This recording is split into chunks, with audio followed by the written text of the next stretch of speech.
Radio city podcast. Radio city पर कहानी पौराणिक भारत की। आपने वो कहानी तो जरूर सुनी होगी जिसमें कीड़ा कर्ण को काटता है, लेकिन कर्ण अपने गुरु की निद्रा ना टूटे इसलिए उस कीड़े को नहीं हटाते हैं। चलिए उसी कहानी को अच्छे से सुनते हैं। रेडियो सिटी पर अखिल के साथ हैं आप और ये है कहानी पौराणिक भारत की।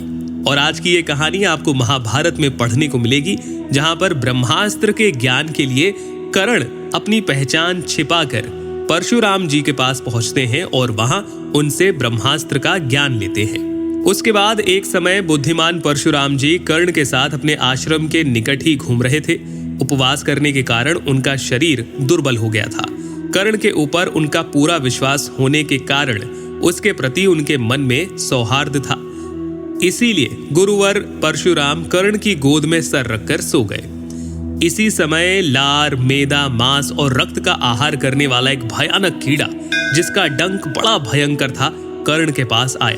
उस रक्त पीने वाले कीड़े ने कर्ण की जांघ के पास पहुंचकर उसे छेद दिया, परंतु गुरुजी के जागने के भय से कर्ण ने ना तो उसे फेंका और ना ही उसे मारा। वो कीड़ा बारंबार उसे डसता रहा और सूर्यपुत्र कर्ण उसकी उपेक्षा करते रहे। क्योंकि परशुराम जी कर्ण की गोद में सो रहे थे, इसीलिए जब कर्ण का रक्त परशुराम जी के शरीर में लगा तब वे जागे और भयभीत होकर बोले, अरे मैं तो अशुद्ध हो गया, तू ये क्या कर रहा है?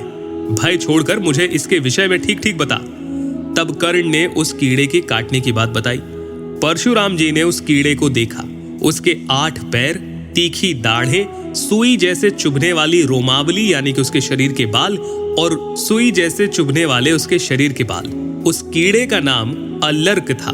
परशुराम जी की दृष्टि पड़ते ही उसी रक्त से भीगे हुए कीड़े ने तत्काल प्राण त्याग दिए और उसके बाद एक विकराल राक्षस दिखाई दिया, जिसका शरीर का रंग काला था, जो बादलों पर चढ़ा हुआ था।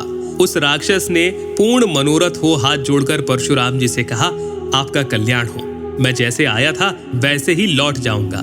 मुनिवर, आपने इस नर्क में मुझे छुटकारा दिला दिया, आपका भला हो, मैं आपको प्रणाम करता हूँ। तब परशुराम जी ने उससे पूछा, तू कौन है और किस कारण इस नर्क में पड़ा है? तब उसने जवाब दिया, प्राचीन काल में सतयुग की बात है। मैं दंश नाम से प्रसिद्ध एक महान असुर था। महर्षि भृगु के बराबर ही मेरी अवस्था थी।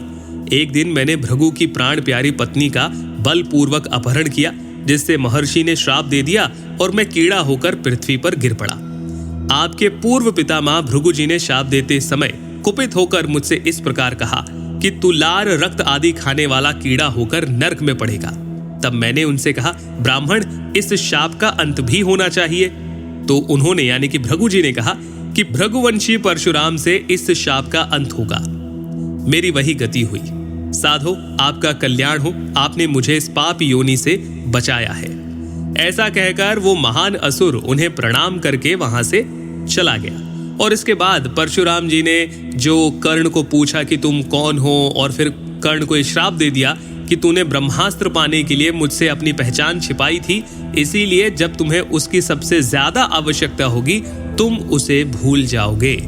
ये पूरी कहानी आप महाभारत में पढ़ सकते हैं। आपको ये कहानी कैसी लगी आप चाहे तो मुझे ईमेल पर भी बता सकते हैं। मेरा ईमेल एड्रेस है podcast@myradiocity.com। फिलहाल के लिए इतना ही। सुनते रहिए रेडियो सिटी। रेडियो सिटी पर कहानी पौराणिक भारत की।